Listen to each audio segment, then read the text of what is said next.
Perfecto. Bueno, buenas tardes a todos y todas. En nombre de Nueva Abogacía, les damos la bienvenida a esta nueva jornada de capacitación sobre la reforma del Código Procesal Penal de Mendoza.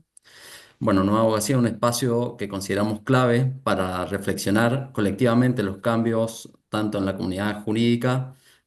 como el ejercicio de la profesión en la provincia de Mendoza, ¿sí?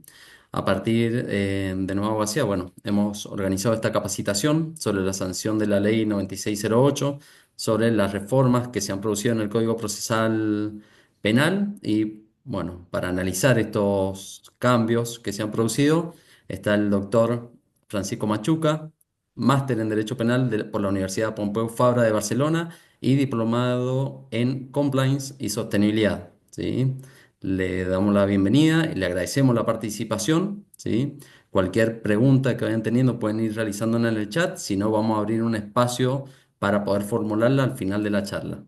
Pancho, te dejo la jornada. Gracias, Maurito. Muchas gracias, primero que nada, por la invitación y, bueno, por generar este espacio para compartir, tomar un mate, aunque sea de forma virtual, y conversar un poco respecto de las reformas y todas las inquietudes que, por supuesto, genera cada vez que hay valga la redundancia, una reforma de este tipo, sobre todo para quienes desde algún u otro lado, ya sea tanto desde el punto de vista del Ministerio Público, el Poder Judicial o desde el punto de vista de los colegas que ejercemos la profesión de manera liberal, nos implica un trabajo de estudio, revisión y también de proyección para ver de quién más cómo plantea uno los casos que van llegando y los cuales tiene uno que defender o intervenir como creyente particular. La, mm, la nueva reforma al Código Procesal Penal, por supuesto, como cualquier sanción de ley, no deja de ser un acto político que con un marcado, si se quiere, signo o significación. Eh, y entiendo que esta nueva ley, la ley 9608, que hace poquito entró en vigencia en febrero de este año, no es la excepción, por supuesto, y a su vez se enmarca en una serie de reformas que ya venían sucediéndose en el tiempo. Si nos remontamos en el mediano tiempo, en el mediano plazo, al menos diría yo hasta el 2016-2017, cuando se creó el fuero penal colegiado y con toda esta nueva intención desde el Ejecutivo de llevar nuestro sistema penal hacia un sistema más volcado fuertemente a la oralidad y un sistema de corte más adversarial y más dinámico, si se quiere, en aras de descomprimir el sistema de justicia penal.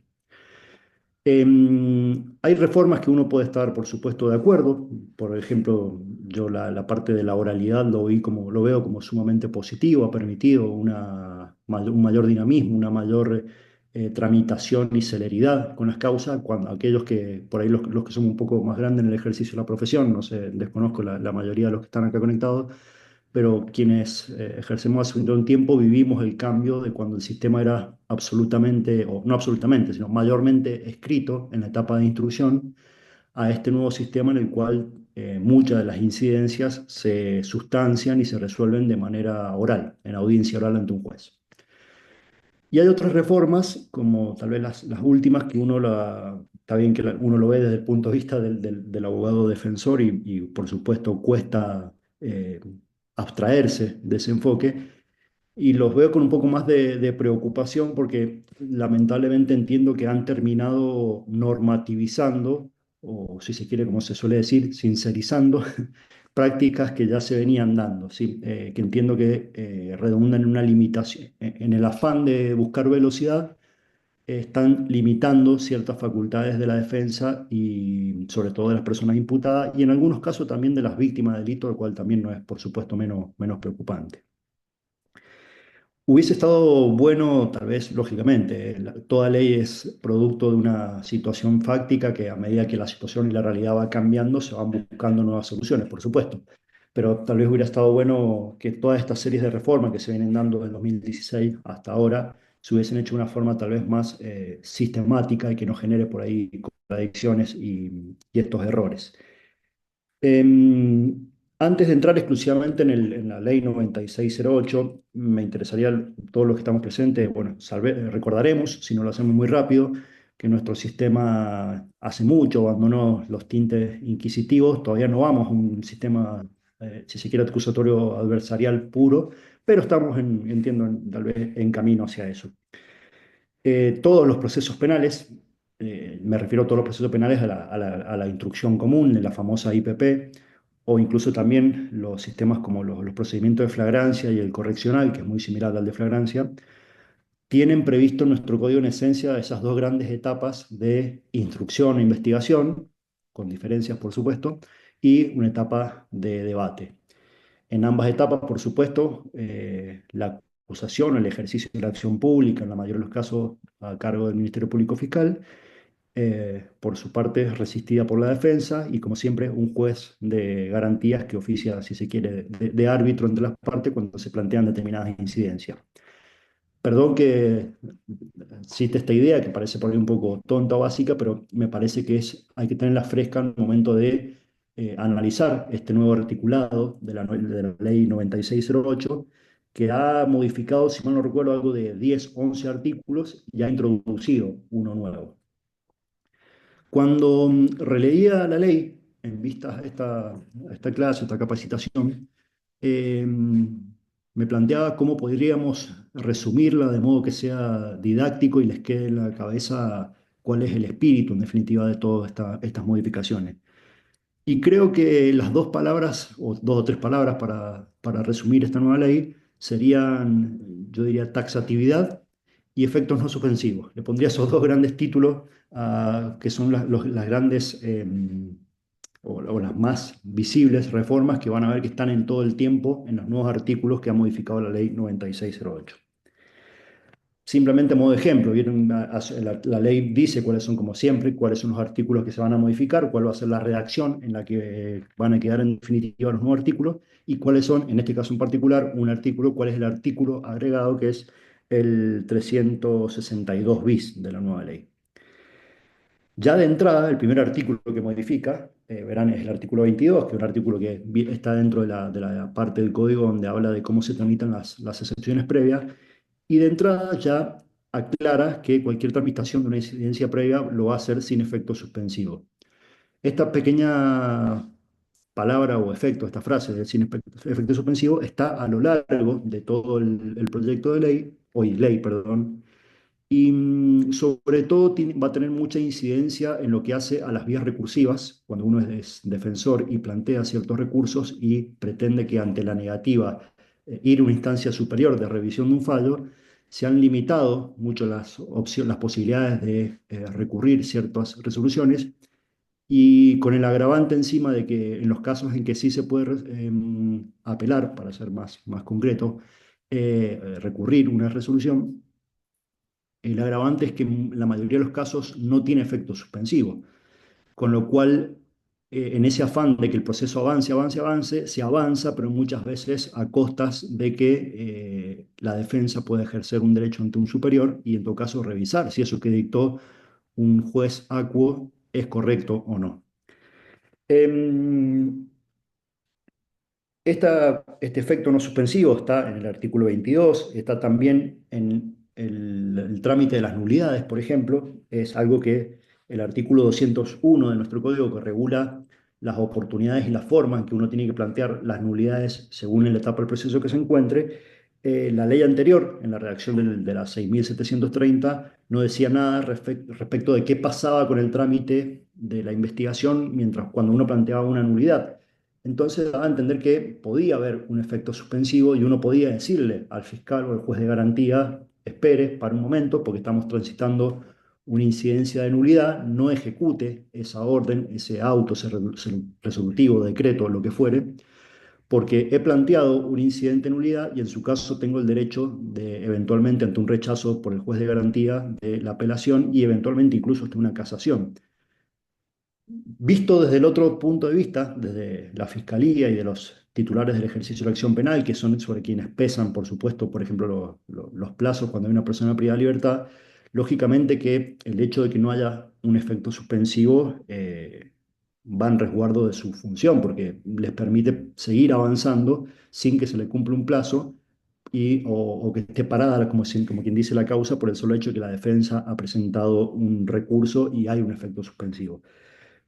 En la práctica se intentaba que pasara esto, pero hoy en día está consagrado ya normativamente en el artículo 201 cuando dice expresamente: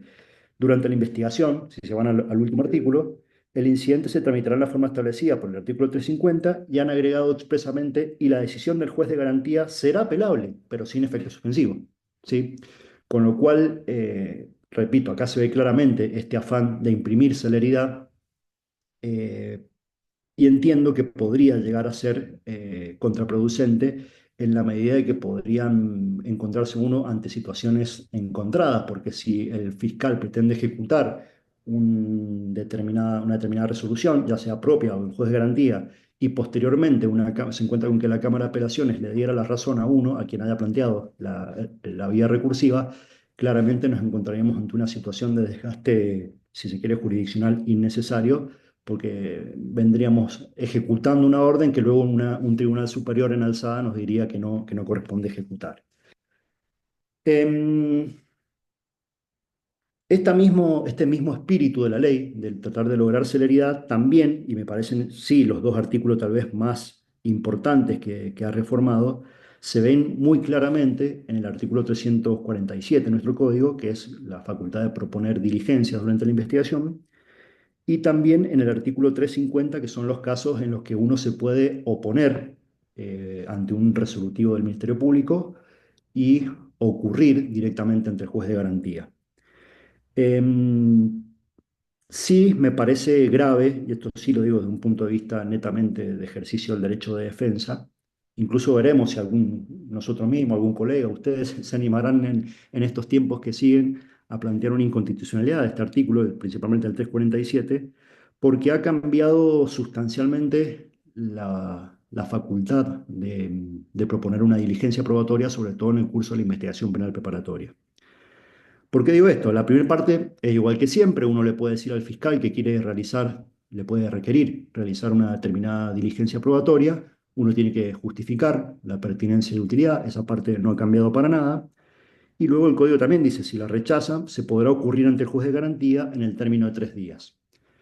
Lo primero que ha cambiado ahí en la redacción es que el código anterior decía: el juez resolverá en igual plazo, que más allá de que en la práctica no se cumplía, el hecho de que hubiese un plazo, en cierto modo, genera un orden en beneficio de la defensa. Pero lo más grave, más allá de eso, me parece la segunda parte de este artículo, como ha quedado redactado, porque dice: el juez resolverá en audiencia oral, de conformidad a lo previsto en el 362, que ya sabemos desde las reformas anteriores, el sistema de audiencia, sin perjuicio de continuarse con la investigación. Eso es otro, se ve claramente esta intención de mantener la celeridad. Pero lo grave, entiendo yo, y veremos si será objeto de algún planteo de inconstitucionalidad por alguna defensa algún día, es que dice: la decisión del juez no será apelable y si rechazara la prueba, la misma podrá ser ofrecida en audiencia preliminar. Es decir, si eventualmente nos encontramos ante la situación de que el fiscal de instrucción nos dice que la medida no es pertinente, no es útil, y uno va ante el juez de garantía y el juez de garantía opina en sentido similar, directamente la defensa, con esta redacción normativa, se queda sin posibilidad de producir esa prueba durante el transcurso de la investigación penal preparatoria. Eh, Sería tal vez entendible en una situación en la cual uno estuviese jugado con el plazo de investigación, que tuviese, que si se quiere decir, como, con perdón del término, apretado con los plazos, pero fuera de esa situación yo no lo veo tan justificada esta redacción, porque si consideramos que el artículo 349 le permite al fiscal de instrucción tener hasta 18 meses de plazo de investigación, si uno pide una medida en los albores de la investigación, claramente, siempre que no sea descabellada, ¿no? Que no sea manifiestamente falta de pertinencia y utilidad, no veo cuál sería el gravamen en producir esta medida de prueba cuando hay todavía un buen plazo de investigación por delante. Em, la única, la única vía o válvula de escape que han dejado esta nueva redacción es que dicen: bueno, en el caso de que te lo rechacemos, podrás ofrecerlo eventualmente en una audiencia preliminar. Es decir, que ya está pensando incluso que la causa indefectiblemente se va a elevar a juicio. Entonces, desde ese punto de vista lo veo un poco, en mi caso particular, no sé si ustedes opinan algo distinto, por supuesto, lo conversamos. Yo entiendo que podría ser atentatorio del artículo 8.2c de la Convención Americana de Derechos Humanos, que es la garantía del tiempo y los medios adecuados para la defensa. ¿Por qué? Porque con esta redacción te dicen, bueno, si no te dejamos hacerlo durante la investigación, plantealo en la audiencia preliminar y listo, como diciendo, tenés garantizado tu derecho de defensa con esa posibilidad. Pero lo cierto es que por ahí si uno tuviese la posibilidad de ejercer y de producir esa diligencia probatoria durante la investigación penal preparatoria, tal vez resulta un elemento bueno, serio, dirimente de descargo que te permite después discutir y tal vez la causa ni siquiera, o sea, surja la innecesidad de avanzar a un plenario o a un debate oral a raíz de esa prueba que no te dejan producir. Pero amén de eso, también sabemos que la etapa de la audiencia preliminar también tiene sus vicisitudes y no sabemos si indefectiblemente después en la audiencia preliminar también nos van a dejar producir esa prueba. Con lo cual entiendo que hay una grave o una sensible limitación al derecho de defensa y sobre todo a esa garantía específica de la Convención Americana de Derechos Humanos. Todavía es muy reciente, no he conocido, por lo menos ustedes me dirán, tal vez sí, no he conocido planteos de colegas que hayan todavía ejercido algún planteo al respecto. Sé que hay algunos jueces que, bueno, extraoficialmente en las conversaciones que hemos podido tener, opinan en sentido similar a lo que acabo de exponer. Algo similar pasa también con el artículo 350, que son los casos en los cuales durante la investigación preparatoria, ante un resolutivo del fiscal o la fiscal de instrucción, uno podía plantear una oposición y o ocurrencia ante el juez de garantía. Es decir, uno pedía determinada cosa o directamente la contraparte pide una cosa, el fiscal resuelve en consecuencia y se plantea la discusión de ante cómo podemos recurrir o cómo podemos impugnar esa decisión del fiscal de instrucción. Y esto entiendo que en la práctica, ¿por qué ha pasado? Es una lectura mía, por supuesto, y me hago cargo de esta opinión. Venía ocurriendo, al menos las causas nos pasa a nosotros, que normalmente las defensas, en el legítimo ejercicio de su defensa, planteaban muchas oposiciones e impugnaciones y ocurrencias a los resolutivos del Ministerio Público. Y esto, como todo se tiende a que se resuelva en audiencia oral, terminó ocasionando en cierto punto que el sistema de las OGAP colapse, ni más ni menos, porque ante todo se tenía que fijar una audiencia oral y lógicamente la capacidad material y humana no da abasto para resolver absolutamente todas las incidencias, todas las causas penales de Mendoza, por más chicas o más complejas que sean, en una audiencia oral. Entonces, en esa inteligencia, ¿qué hicieron? Se dicta el nuevo artículo 350 y dice, básicamente, ante una resolución, un decreto o lo que fuera del Ministerio Público, esas decisiones van a ser impugnables por dos vías, oposición y ocurrencia. Hasta ahí, lógicamente, estamos de acuerdo. Pero automáticamente, con un criterio de taxatividad, te dice en qué caso vas a poder ejercer uno y otro. Y no lo hace, no queda tan abierto como antes que uno, ante cualquier situación, que resolviera el fiscal de instrucción podía plantear una oposición y o una ocurrencia. Se planteaban dudas y siempre se terminaba discutiendo en definitiva en audiencia si era admisible o no la vía. Y ahora entiendo que para evitar eso se lo ha normativizado a modo de poner un filtro y tratar de que no todo llegue a una audiencia oral.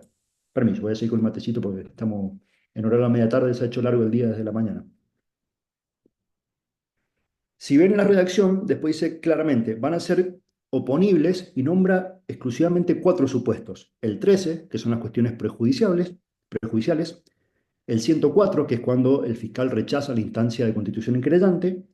El 346, que es relativo a el archivo de las actuaciones. Y el 360, que es la oposición al requerimiento. Es como que te dice, muchachos, muchachos y muchachas, solamente en esos supuestos va a estar autorizada la vía de la oposición. Después establece el trámite, que no ha cambiado, en 3 días, salvo que haya otro plazo. Y termina diciendo, en definitiva, solamente en esos casos se va a elevar las actuaciones ante el juez de garantía y se va a aplicar el procedimiento del 362. Y después el párrafo siguiente dice, bueno, así como hay supuestos para la oposición, hay dos supuestos exclusivamente para la ocurrencia. El 105, que es cuando te rechazan efectivamente la constitución de la querella, y el 347, que es el que acabamos de hablar hace un ratito de la proposición de diligencia. No hay más. Es como que te diciendo, si no son esos supuestos, no hay vía de impugnación o de forma de recurrir cualquier otro decreto del Ministerio Público Fiscal. Está pensado tal vez de una forma, si se quiere, muy genérica, porque entiendo dentro de un procedimiento penal, por supuesto, uno no puede prever todas la casuística de situaciones que se pueden dar, pero sabido es que se plantean todo el tiempo vicisitudes y cosas que son un tanto sui generis, que debería haber una cierta válvula de escape que le permita a uno plantear una vía de ocurrencia. En la práctica, ¿qué entiendo que va a terminar pasando? Que las defensas van a terminar echando mano, ni más ni menos que de las nulidades, porque el régimen de nulidades sí te habilita la vía a ir ante el juez de garantía. Entonces, lo que antes tal vez se hacía en formato oposición, formato ocurrencia, de manera genérica, si no estás dentro de estos supuestos, entiendo que la forma va a ser generarse, autogenerarse la vía mediante un planteo de nulidad. Veremos cómo se produce en la práctica. Entiendo que hay muchos colegas que ya, nosotros por lo menos también lo hacíamos así,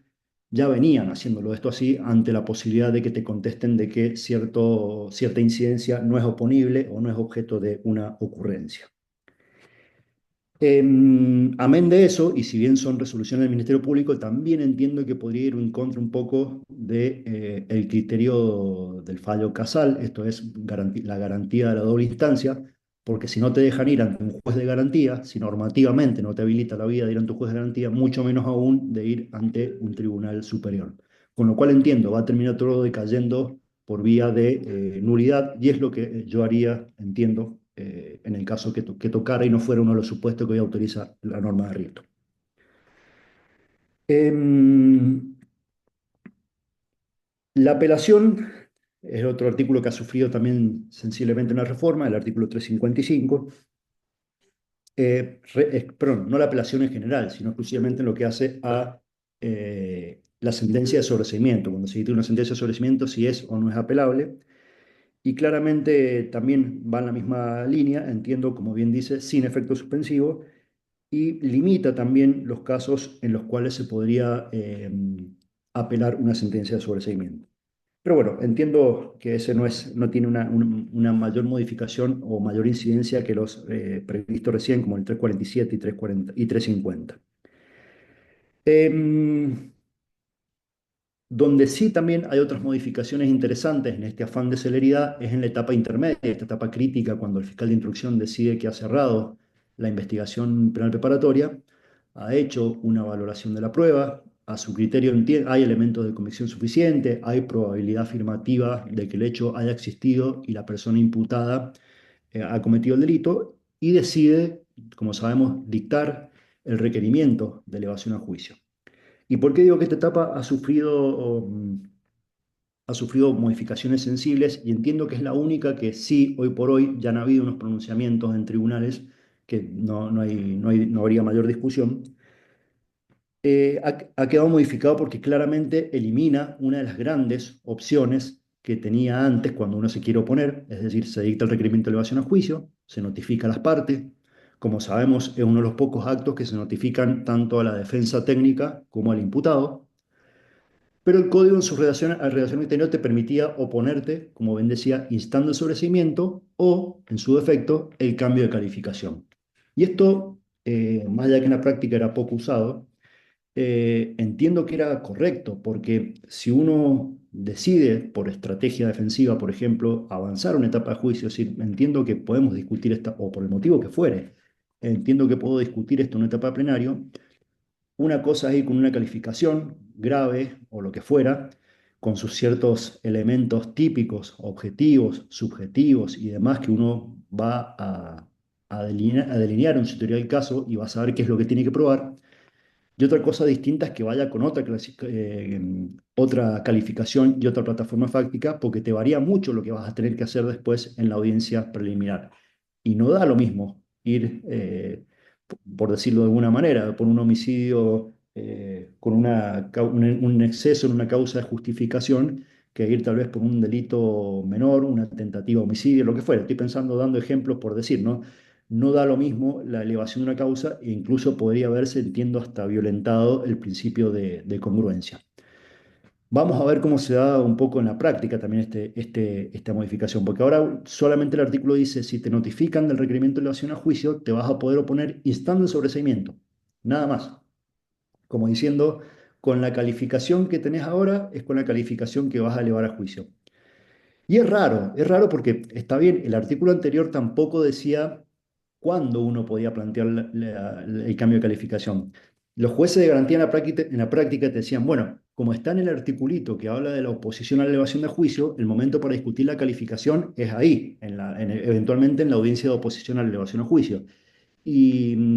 la ley no decía si podías decirlo antes, entonces uno a veces intentaba un cambio de calificación antes y muchas veces te topabas con que los jueces de garantía te decían, no, no es el momento, eso lo discutiremos eventualmente en una etapa de oposición. Hoy en día tenemos esta agravante encima que no te dice, yo entiendo que lo podés seguir planteando eventualmente, volvemos a lo mismo que dijimos recién, tal vez uno se lo plantea al fiscal de manera fundada, el fiscal te contesta que no, uno planteará la nulidad de ese decreto del fiscal y eventualmente ir ante su rechazo en apelación ante el juez de garantía. Lógicamente que implica un rodeo mucho más largo, porque uno tiene que justificar la instancia de nulidad como exige el código, y después justificar ante el rechazo la apelación ante el juez de garantía para que recién te abran la vía y discutir cuál es la calificación. Y si antes te decían no es el momento, ahora que normativamente lo han borrado de un plumazo, entiendo que va a generar también una discusión. Eh, lo veo desde el punto de vista del ejercicio de la defensa un tanto preocupante, porque bueno, entiendo que se hace camino al andar, deberemos quienes ejercemos la profesión tomarnos el trabajo en algún caso plantearlo, sabiendo de antemano que con este espíritu de la ley las chances de que nos revoquen o que nos abran la vía para dar esta discusión ahora ante la ausencia de consagración normativa van a ser pocas, pero creo que es una discusión jurídica que merece y vale la pena dar, porque si no, como repito, vamos a terminar llegando ante la etapa de plenario, un debate oral, con una calificación jurídica que tal vez es errónea y que nunca hemos tenido antes la posibilidad de discutir. Y eso te va a generar un trabajo bastante arduo en la audiencia preliminar, porque vas a tener que hacer toda una teoría del caso y acompañar toda la prueba que sea posible previendo los posibles cambios de calificación que se den en la etapa del plenario. Bien, y por último hay dos artículos que también entiendo, uno que es una modificación y otro que es un agregado. El 361 es una modificación y el 362 bis es un agregado. El 361, por su parte, cuando habla de la oposición, la primera parte es lo mismo, de la oposición cuando digo la oposición, perdón, no la aclaré, es al requerimiento de elevación a juicio.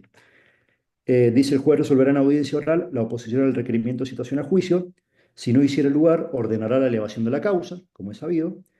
y dicha resolución no será apelable. Volvemos otra vez a este espíritu de no suspender los plazos, que nada sea apelable y que todo continúe su trámite independientemente de lo que se haya resuelto y de cómo se haya resuelto.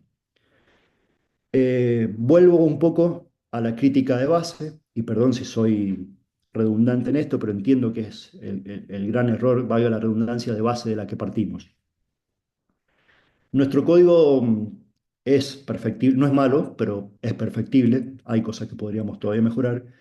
y entiendo que se ha desaprovechado una buena oportunidad con esta última reforma para resolver o adoptar una postura que algunos profesores, por ejemplo, el doctor Daniel Pastor, vienen postulando, que es si la preocupación de la gente, de los operadores, es la celeridad y que no se le venzan los plazos, por ahí estaría bueno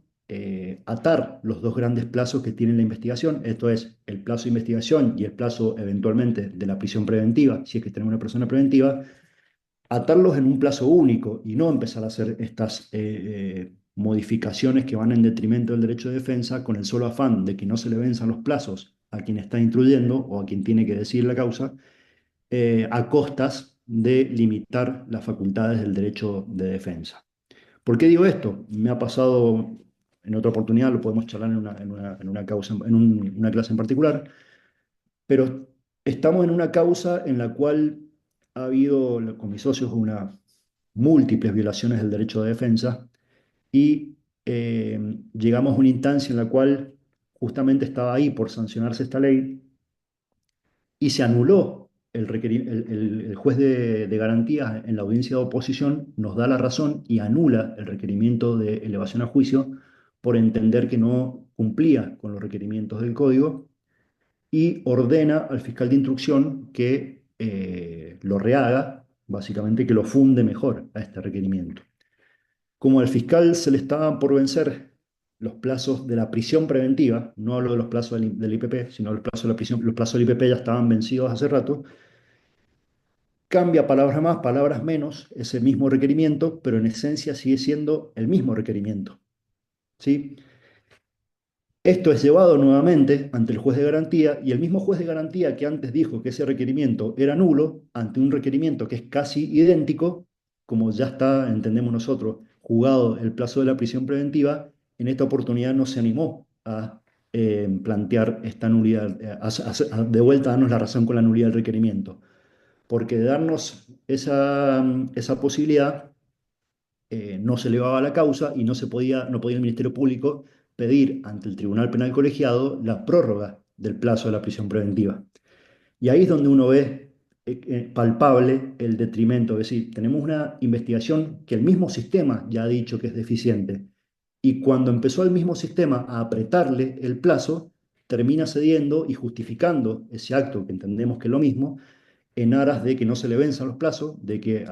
ante la opinión pública una persona que en apariencia, aparentemente ha cometido un delito grave no quede en libertad,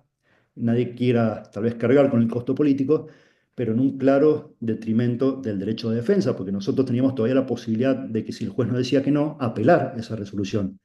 Y si bien tal vez te hablen la vía de la apelación, ya veremos enseguida el otro artículo que sigue, eh, en esencia esa resolución ya no tiene efecto suspensivo y la persona sigue privada de su libertad. Entonces ahí es donde se hace palpable estos defectos que estaba diciéndolo. Em,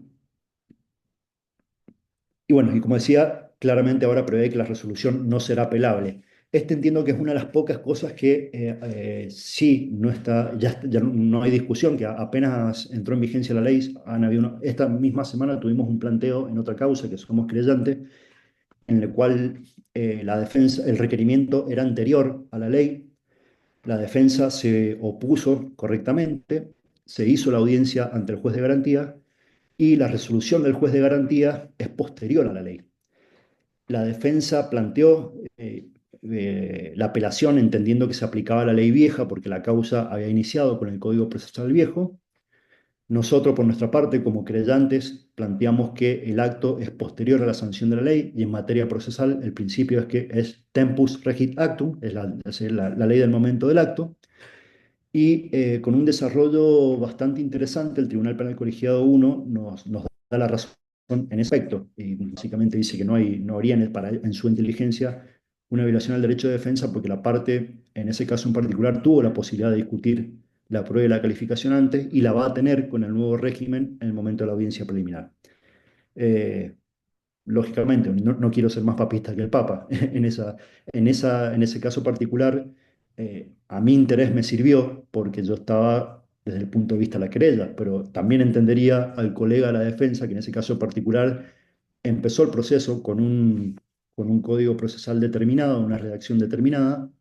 y en el medio del camino se lo cambian y en un punto le han limitado el derecho de defensa, porque directamente el tribunal dijo, miren, el recurso es inadmisible y directamente ni se metió en las cuestiones materiales de fondo. Bien, y por último, para ir cerrando este análisis de la... perdón, quedan dos temas más, ya me estaba apurando de más. El 362 bis, que es este agregado, que en el caso de discrepancia también es un tema bastante preocupante, y este sí, desde el punto de vista de la querella y del punto de vista de la víctima del delito. Antes, cuando el fiscal de instrucción decidía archivar por supuesto, la querella se podía oponer, eso iba a generar una audiencia ante el juez de garantía, y si el juez de garantía, llegado el caso, le daba la razón a la querella, directamente ordenaba que la instrucción continuara con otro fiscal. Es decir, le daba, como quien dice, más resguardo, una tutela judicial efectiva a la víctima, le decía al fiscal su archivo es incorrecto, su archivo es tal vez apresurado, pase a un subrogante legal y que otro subrogante, otro fiscal, continúe esta investigación. Ahora queda una redacción un tanto rara y que lo limita de facultad al juez de garantía. ¿Por qué? Porque ahora dice, si el juez no está de acuerdo, en vez de mandárselo a otro fiscal para que siga investigando, se lo tiene que enviar al fiscal jefe. Y si el fiscal jefe está de acuerdo con el archivo que ya había pedido el fiscal de instrucción a cargo de la causa, no le queda más a otra que al juez que, como quien dice, homologar ese archivo. Y en la práctica entiendo que esto es lo que va a pasar, por decirlo de alguna manera, en el 90 y pico por ciento de los casos, porque muchas veces, si se ha llegado a este punto de duda, el expediente ya ha pasado por una consulta que haga el fiscal de instrucción a su fiscal jefe. Y el fiscal jefe claramente difícilmente se aparte de lo que ha hecho su fiscal de instrucción en una causa en la cual tal vez él mismo haya impartido directivas. Y deja un poco, como digo, sin esta tutela judicial efectiva a la víctima, de pedirle en todo caso a otro fiscal de instrucción que continúe la investigación. La única salida, válvula de alivio que le ha dejado es que, lógicamente, que eso no podrían sino ser así, porque está en el código ya de fondo, en el código penal, que te dicen en la medida que no esté prescripto, podrás replantear el desarchivo de la causa siempre que haya un elemento nuevo de prueba. Pero volvemos a un laberinto sin salida. ¿Cómo voy a llegar a un elemento nuevo de prueba si no tengo un fiscal de instrucción que quiera, que pueda seguir investigando ante el acuerdo del fiscal y el fiscal jefe de que la causa debe archivarse? Veremos cómo se plantea también en la práctica este artículo. Em, Y por último, más allá que hay muchas cosas, después también en el recurso de casación, que entiendo que han hecho agregados que son absolutamente innecesarios y hasta inviables, ya se hacemos una pequeña referencia, sí hay una sensible modificación en el artículo 466 en cuanto al recurso de apelación. El recurso de apelación, como todos sabemos y hemos estudiado y nos han enseñado en la Facu, generalmente eh, siempre procede ante una resolución expresamente declarada apelable o, en el caso que no sea expresamente declarada apelable, cuando causare un gravamen irreparable. Y esto sirve mucho a las defensas porque cuando hay un resolutivo como esto, como los que yo decía recién, tal vez un tanto sui generis, que uno va al código y no encuentra expresamente la declaración expresa de que es apelable, si uno concretamente justificaba que había un gravamen irreparable, abría la vía, ¿sí? Y por lo menos te permitía ir ante un tribunal penal colegiado a decir que el juez Acuo se había, a nuestro criterio, equivocado o valorado mal algún aspecto o algún extremo de la causa. Y ahora la nueva redacción del 466 ha borrado directamente la posibilidad de apelar por gravamen irreparable y lo limita a los casos declarados, valga la redundancia, perdón, expresamente apelables. Entiendo que también va a ser objeto eventualmente de un planteo de inconstitucionalidad porque claramente está violando la garantía de la revisión, del doble conforme, la facultad amplia de ir ante un tribunal superior que controle lo hecho por el juez de garantías. No podemos hacerle un sistema tan taxativo, cerrado, y eliminar la posibilidad de que un juez superior, simplemente por el afán de que la causa avance y descomprimir los tribunales, eliminar una garantía tan importante como es la garantía de la doble instancia. Y por último, de las grandes modificaciones que se advierten, que entiendo también en el mismo espíritu de celeridad, se ha intentado que en el recurso de casación se resuelva todo en un plazo que ojalá fuese así. Ojalá fuese así, entiendo que en muchos casos ayudaría y en otros casos no tanto, pero bueno, eh, quienes ejercemos sabemos que, por ejemplo, ante una condena, un recurso de casación, aproximadamente no menos de 8 meses, un mes, tal vez un año, perdón, para tramitar el incidente de casación completo lleva. Y actualmente, si ustedes se van al artículo 482 como ha quedado redactado, prevé la posibilidad de que se haga la audiencia, una vez de que ha pasado la etapa de admisión de la prueba, de que se haga la audiencia ante la Suprema Corte de Justicia en un plazo de 10 días. En la vida he visto que eh, no estoy hablando ni siquiera ya a nivel de corte, estoy hablando si tribunal penal colegiado o lo que fuera, que cuando hay una cuestión grave y más con lo saturadas que están las oficinas de gestión de audiencia, oficinas de gestión administrativa de audiencias penales, que pongan una audiencia en un plazo de 10 días. La verdad me parece más que una declaración de principios, una declaración de buenas intenciones, pero que dudo que en la práctica efectivamente termine pasando, y más cuando, sin ir más lejos, por ejemplo, a nosotros nos ha tocado ser querellantes en la causa de los abusos sexuales del Instituto Próbolo, una causa que se empezó a instruir en noviembre del 2016, los primeros de los hechos, que el año pasado tuvimos una tercera sentencia, que en este caso fue de absolución para las personas que están investigadas. Imagínense si tuviese que hacerse la audiencia y que resolver y analizar y criticar los tribunales de los miembros de la Suprema Corte de Justicia un fallo que tiene, no sé, un expediente de tal vez más de 20 cuerpos, y que hay audiencias que se hicieron durante la pandemia y después también más de 2 años y medio, casi 3 años de audiencia en soporte video y audio. Pretender o suponer que van a poder hacer esa audiencia y resolverlo en el plazo de 10 días, claramente es materialmente imposible, con lo cual entiendo que no va a quedar más que en una expresión de deseo ese plazo del artículo 482. En suma, y para ir cerrando, no quiero aburrirlos, después podemos hacer algunas preguntas y abrirlo a discusión. Entiendo, vuelvo al punto, que la taxatividad, los efectos no suspensivos, es todo, y la limitación de ciertas facultades, es todo lo que trasunta en el proyecto, en la hoy ley 90 pero siempre me equivoco el número, la ley 9608, que ha modificado recientemente el código. Em, Ojalá que en la práctica no sean pocos los colegas que dejen de hacer planteos correctos, entiendo yo, de inconstitucionalidad, porque la batalla, dado que ya en el ámbito legislativo no ha habido resistencia, entiendo que tendremos que liberar los profesionales liberales las discusiones jurídicas, en este caso manteniendo la vía de las nulidades, manteniendo la vía de la inconstitucionalidad, para tratar de evitar que estas limitaciones a la garantía del proceso penal vayan en detrimento justamente de nuestros clientes. Mauro, no sé pues, si hay preguntas, dudas, y podemos abrir si quieren un espacio de preguntas. Y si no hay preguntas, a absoluta disposición. Mauro tiene mi contacto, mi mail, que lo puede pasar tranquilamente para cualquier duda o discusión que tengan. Incluso podemos generar otro ámbito también más allá de esta clase. Muchas gracias. Muchas gracias, Pancho. Muy buena capacitación. Eh, por ahora no veo ninguna pregunta en el chat, ¿sí? Igualmente yo te quería hacer una pregunta, porque bueno, cuando se plantea la oposición al archivo, el juez de garantía no convalida el archivo y envía al fiscal jefe esta homologación o ratificación del archivo. ¿Hay algún plazo o es libre? No,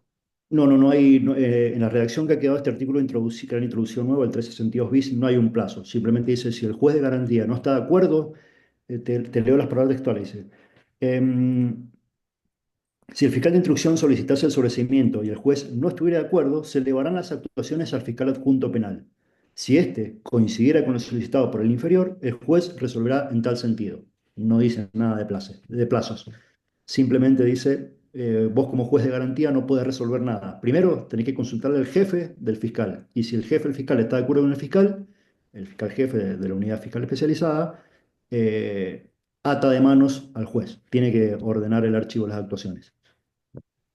Y otra pregunta más ya también de la práctica, ¿sí? Porque está pasando mucho que en este tipo de audiencia o posiciones por una apretada agenda que tiene el Ministerio Público Fiscal, no se están presentando. Hay incomparecencia del Ministerio Público Fiscal y es entendible. Hay pocas personas que pueden, hay pocos fiscales, pocos ayudantes fiscales que puedan comparecer a las audiencias, pero se siguen reprogramando las audiencias y no hay ningún tipo de sanción por parte de los juzgados, de los tribunales. No, y la reforma no toca este tema tampoco. Está buenísimo lo que decís, Mauro. Una de las cosas que también me quedó en el tintero decir, una es esa, que no es coherente la reforma con lo que en la práctica está pasando, porque hace poco tiempo atrás el Ministerio Público Fiscal dio marcha atrás con esto de que los ayudantes fiscales fueran a cualquier tipo de audiencia y volvió a las funciones de los ayudantes fiscales lo que originalmente eran, que era ser auxiliares, digo en el término genérico de la palabra, de quien es el fiscal, pero que no haya una persona que no ha rendido para el cargo a hacer determinada audiencia.